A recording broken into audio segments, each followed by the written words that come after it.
यहां मंच पर बैठे आम आदमी पार्टी के सभी वरिष्ठ नेतागण, दिल्ली के अलग अलग हिस्सों से आए भाइयों, बहनों, बुजुर्गों, सबको मेरा नमस्कार, सबको मेरा प्रणाम। और आप सबको बहुत बहुत धन्यवाद कि इतनी तपती हुई गर्मी में दिल्ली के अलग अलग हिस्सों से यहां आप अरविंद केजरीवाल जी को सुनने आए हैं, उनकी जनता की अदालत में आए हैं। बहुत बहुत धन्यवाद। आप दिल्ली के अलग अलग हिस्सों से आए हैं। मैं आप सबको याद कराना चाहूंगी कि 10 साल पहले की दिल्ली कैसे होती थी। 10 साल पहले की दिल्ली में इस तपती हुई गर्मी में लंबे लंबे पावर कट लगा करते थे। 2015 में अरविंद केजरीवाल जी की सरकार बनने से पहले 2014 तक की गर्मी में 8-8 घंटे के पावर कट दिल्ली में लगा करते थे। लंबे लंबे पावर कट लगने के बावजूद महंगे महंगे बिजली के बिल आया करते थे और एक सामान्य मिडिल क्लास का परिवार सोचता था कि बिजली का बिल देने के लिए घर का कोई और खर्चा काटना पड़ेगा, बिजली बिल देने के पैसे नहीं होते थे एक आम परिवार के पास। कच्ची कॉलोनियों में, झुग्गी झोपड़ियों में महिलाओं को घंटों तक पानी के टैंकर के इंतजार में खड़ा होना पड़ता था। हाथ में एक कनस्तर लेके पानी के टैंकर का इंतजार करती थी। पानी की पाइपलाइन नहीं होती थी कच्ची कॉलोनियों में और झुग्गी झोपड़ियों में। सरकारी स्कूलों का जो हाल होता था, जहां आम परिवारों के, गरीब परिवारों के बच्चे जाते थे, स्कूल के अंदर घुसिए तो सबसे पहले टॉयलेट की बदबू आती थी। ऐसे होते थे दिल्ली के सरकारी स्कूल। ना बैठने के लिए टेबल कुर्सी होती थी, ना ब्लैक बोर्ड होता था, ना पंखा होता था, ना पीने को पानी होता था, ना पढ़ाने के लिए टीचर होते थे। ये था 10 साल पहले दिल्ली के सरकारी स्कूलों का हाल। परिवार में कोई एक व्यक्ति बीमार हो जाए तो सरकारी अस्पताल इतने बदहाल होते थे कि कोई अपने परिवार के सदस्य को लेके जाना नहीं चाहता था। अपने जेवर गिरवी रख के, अपना घर गिरवी रख के महंगे महंगे प्राइवेट अस्पतालों में भी गरीब लोग अपने बच्चों का इलाज कराते थे। जो कच्ची कॉलोनियों में रहते थे, कच्ची कॉलोनियां नर्क से कम नहीं होती थी। ना सड़क थी, ना पानी था, ना सीवर था, ना नाली थी। दिल्ली के लोग परेशान थे।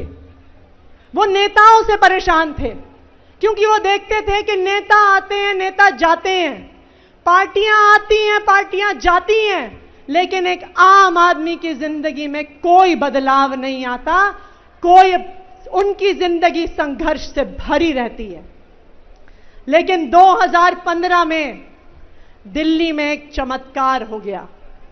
2015 में दिल्ली वालों ने अपने बेटे, अपने भाई, आम आदमी की आवाज उठाने वाले अरविंद केजरीवाल जी को दिल्ली का मुख्यमंत्री बनाया।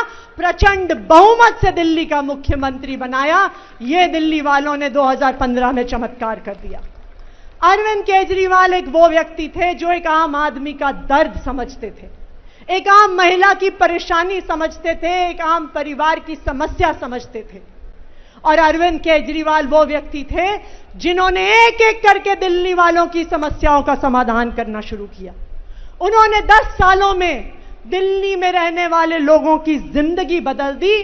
वो काम करके दिखा दिए जो बाकी पार्टियां, बाकी सरकारें 75 साल में नहीं कर पाई थी। दिल्ली अब वो इकलौता राज्य है जहां पे तपती हुई गर्मी में भी 24 घंटे बिजली आती है और 24 घंटे बिजली आने के बाद भी बिजली का बिल 0 आता है। यह है अरविंद केजरीवाल की दिल्ली, यह है अरविंद केजरीवाल का काम। दिल्ली वो इकलौता राज्य है जहां पे सरकारी स्कूलों ने प्राइवेट स्कूलों को पीछे छोड़ दिया है, जहां माता पिता अपने बच्चों को प्राइवेट स्कूल से निकाल निकाल कर सरकारी स्कूलों में एडमिशन करवाते हैं। यह है अरविंद केजरीवाल की दिल्ली, यह है अरविंद केजरीवाल जी की सरकार। दिल्ली एक इकलौता राज्य है जहां पे सरकारी अस्पताल में, जहां पे मोहल्ला क्लिनिक में चाहे 500 रुपए का इलाज कराना हो, चाहे 50 लाख रुपए का इलाज कराना हो, शानदार इलाज होगा, बिल्कुल फ्री इलाज होगा, किसी भी दिल्ली वाले को एक पैसा नहीं खर्च करना पड़ेगा। अरविंद केजरीवाल जी ने 10 साल में 10,000 किलोमीटर पानी की लाइन डलवाई, कच्ची कॉलोनियों में 4,200 किलोमीटर सीवर की लाइन डलवाई, कच्ची कॉलोनियों में 5,000 किलोमीटर से ज्यादा सड़कें बनवाई, अपनी बहनों को फ्री बस यात्रा करवाई। आज 11 लाख महिलाएं रोज अरविंद केजरीवाल जी की वजह से डीटीसी बसों में बस यात्रा करती हैं, स्कूल जाती हैं, कॉलेज जाती हैं, नौकरी पे काम करने को जाती हैं, सिर्फ अपने भाई अरविंद केजरीवाल जी की वजह से।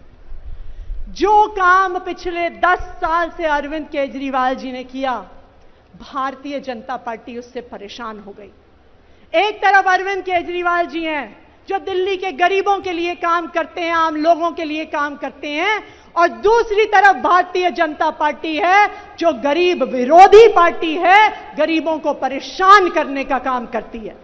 आप देखने जाइए, पिछले कुछ साल में दिल्ली के हर हिस्से में भारतीय जनता पार्टी की केंद्र सरकार एक एक करके झुग्गियां तोड़ रही है, गरीबों को बेघर कर रही है। आप देखने जाइए किस तरह से भारतीय जनता पार्टी ने पिछले 6 महीने से बुजुर्गों की पेंशन रोक दी।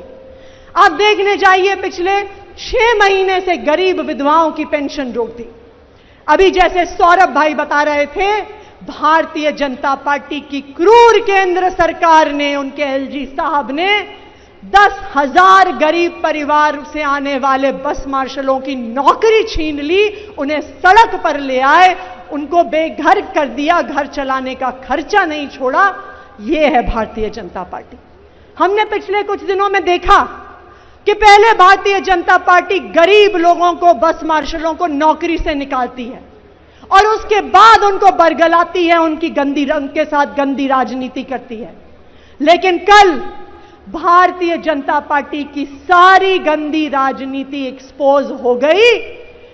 जो वादा भारतीय जनता पार्टी के विधायकों ने किया कि हम जाएंगे, एलजी साहब से रेजोल्यूशन साइन कराएंगे, सारी विधानसभा में जो वादा किया वो वादा उन्होंने झुठला दिया। कल भारतीय जनता पार्टी के विधायक आए हमसे मिलने के लिए, उन्होंने कहा कि कैबिनेट में पास करो। हमने कैबिनेट में पास कर दिया, फिर हमने कहा एलजी साहब के पास चलो, तो भागने लग गए, एलजी साहब के पास जाने को तैयार नहीं थे। क्यों? क्योंकि ये गरीब विरोधी हैं, क्योंकि इनके बच्चे तो बने बीसीसीआई के चेयरमैन और हमारे बच्चे बस मार्शल भी ना रहे। यह है भारतीय जनता पार्टी की गंदी राजनीति। आज आपके बीच आए हैं हम लोग, जनता की अदालत में आए हैं।